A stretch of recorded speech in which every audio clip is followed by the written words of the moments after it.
We started with a 5-window 1998 Thomas Vista 3600 that we found on Craigslist. It's about 23 feet long, which we have found to be about perfect for the amount of space we wanted on the inside, and still giving us the flexibility to travel and get around to the places we want to go. We spent about a year on the conversion from the teardown to the build up of the inside how we wanted it, and we're pretty happy with how it turned out.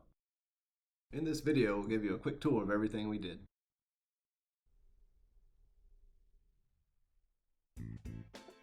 First up, we have the stairs. Don't they just scream, "Hey man, come on in and stay a while." People seem to really like these stairs. Up next on the left is our foyer cabinet. It's built into the arm of our couch, which we'll see in a little bit. It holds things like poop bags, headlamps, flashlights, and other outdoor stuff that we commonly use. Moving right along, we see Miles enjoying an afternoon snack. Just above him is the driver's seat. I hang out there a lot. It is the original driver's seat from the bus, and as you can see, we tricked out the dash with a super sweet white trim. Here's a quick preview of the back of the bus before we spin back around and finish up the front. Hey Heather! And you can see a different angle on our foyer cabinet. And this thing on the left that looks like a big old trash can is actually a big old shoebox. We open the top and put a bunch of shoes in there. And there's even a door on the bottom that gives us a little access for our flippy floppies and that net looking thing there. Moving right along, you can see where we hang our hats, and here's our rock garden with a Buddha. These things right here are called houseplants. You call them houseplants because they live in your house, and Vicaribus is a house, so it all makes sense. Up top in the front, we kept the only original storage area. We used the metal door like a refrigerator for magnets and pictures of my nieces and us when we were little kids. Over here on the left, you can see our backup camera monitor. It comes in super handy when you don't have a rear view mirror. We have a front camera too, but it stopped working. On the left, we have the original fan that came with the bus. Thanks, Murphy. And why don't we take a peek and see what's in here? Be careful when opening overhead bins, as items may have shifted during flight. Yeah, there's a bunch of junk up there, so that happens a lot. Anyways, that wraps up the front of the bus. Now let's take a look at the back. Over here on the left, we see our living room, dining room, and office. As you can see, Heather is folding down a table that hides neatly behind our ottoman, which she is now rolling back into place. Miles thinks it's a fun game. This is a smart modular design that Heather came up with that allows us to use the space as a kitchen table, an office desk, and a day lounge. If you forget to secure the ottoman before driving away, it rolls around like a big heavy battering ram, breaking stuff and scaring the crap out of you. As Heather puts these cushions back on, you can see our full couch, which seats 75 at full capacity. We love this couch and we do spend a lot of time on it. Here you can see Miles catching some rays. He really likes it up there. Here's an out of order shot of our opened up foyer cabinet so you can kind of see what that looks like. And living in a small space, you got to make use of every inch of room. So under our couch we have lots of storage space. Up here we have a Yeti cooler that we can use as a backup in case the fridge goes down, or we have some dry goods in there too. And Miles thinks it's a really fun ride. Under the ottoman we store things like placemats. And in the last little section of the couch we have a lot of stuff for my hobbies, like circuit boards and soldering irons and cool stuff like that. Oh man, you guys, check out that view.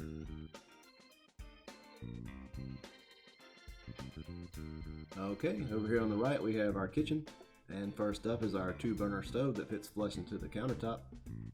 And fun fact, this countertop is actually made from a door. We cut the openings in it and then Heather painted it up and sealed it. We really like it.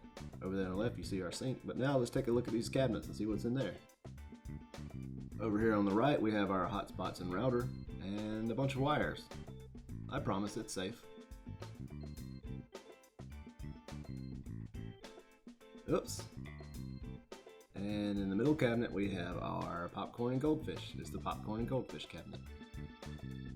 And over here on the left we have our plates, salt, pepper, and a mug. This guy right here is our alpaca. We picked him up in Peru.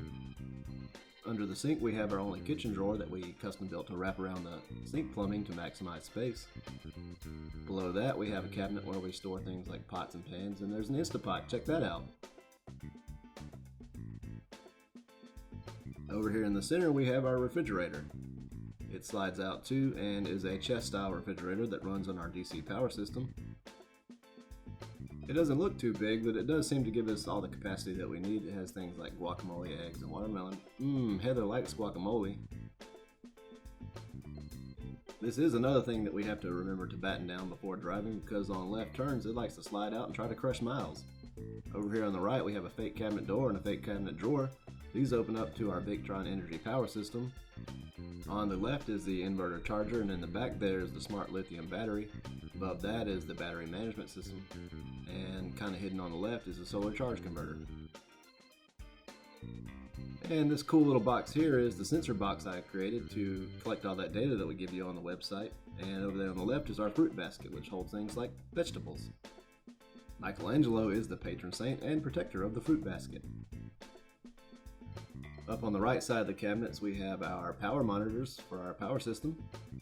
This big guy on the left is the Victron energy monitor and control set. Over there on the bottom right is the battery monitor itself, and on the top right is a DC circuit monitor. That wraps up the kitchen and living room, office and dining room. Here's a couple pictures to let you soak it all in before we move to the back. Alright, next up we have our bathroom. As you can see, there's our little composting toilet. He's a happy fellow. There's some towels hanging from a towel rack, and there's a light up top. When not in use, we typically store a few things in the bottom, like shower supplies, and this guy right here is the little brontosaurus that holds our toilet paper. This is a wet bath, meaning we can take showers in here with our hot water heater that we'll see in a little bit. And fun fact, we have actually never used the shower. Down below, since there was some plumbing, it gave us a little extra room for storage. We use it kind of like a medicine cabinet and junk drawer combo. Oh hey Miles, what do you say we do an awkward shot of Heather?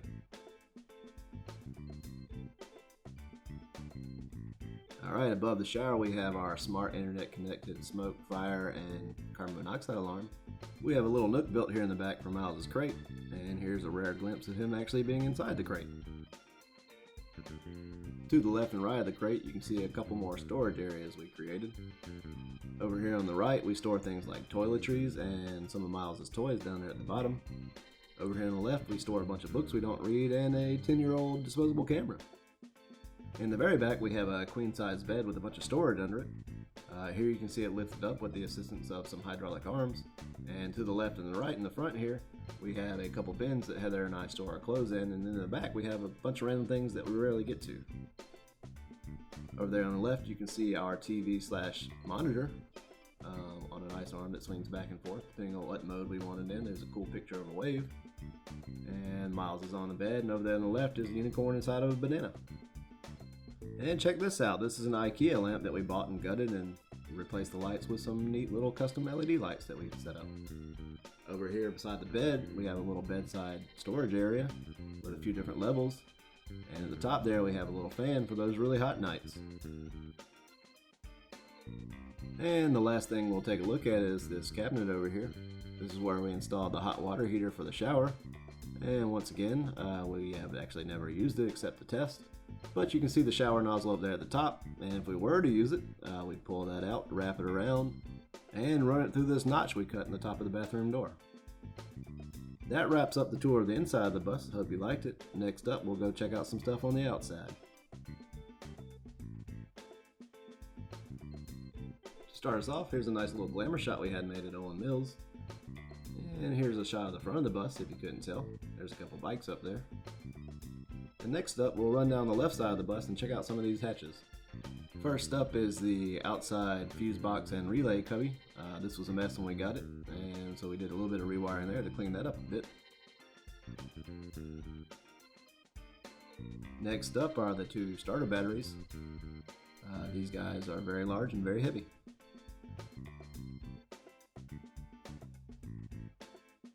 Up above there you can see our water inlet to fill our fresh water tank. In the front we have a 24-gallon freshwater tank, and in the rear we have a 24-gallon gray water tank. We do not have a black tank as we have a composting toilet. In the very back here, you can see our growing sticker collection. It will continue to grow as we continue to travel. And down below that is our 12-gallon propane tank that happened to fit perfectly right here with this little hatch. And watch out, you guys. Danger! Propane can explode. What do you think, Miles? It's pretty sweet. Alright, now let's go into the back of the bus through the back door. This provides us with another way to get to all the storage under the bed in the back. It's a modular system we created to fit all the things we wanted. Over there on the left you can see our Coleman Roadmate grill. And over here on the right we have things like our telescoping ladder that gets us on the roof, hoses, chairs, skateboards, and things like that. It looks pretty crammed in there, but we can actually get to everything we need pretty easily. And over here above the grill we have one more little section where we have several little bins that we can pull out that store things like hammocks and other outdoor stuff that we use a lot. Moving back to the front, here's a little longer look at the bike rack. We did have an extra hitch welded to the front so that we could carry our bikes up here, leaving the hitch we added to the back available for things like cars or maybe a boat or something. And finally we'll wrap up with a quick look at the roof of the bus, where we have a 8x10 patio deck in the back, which is great for sunsets and just hanging out. In the front we have 2 solar panels which give us a combined 320 watts of solar power. That wraps up the tour. Hope you liked it. For more information you can check out our website, where you can find a very detailed breakdown of our conversion process and more information about the bus and us, a photo gallery and video gallery to show you all the cool places we've seen, a maps page that shows you the path we've taken and points of interest that we've found interesting, and finally a live data page to show you all the data we collect as we travel.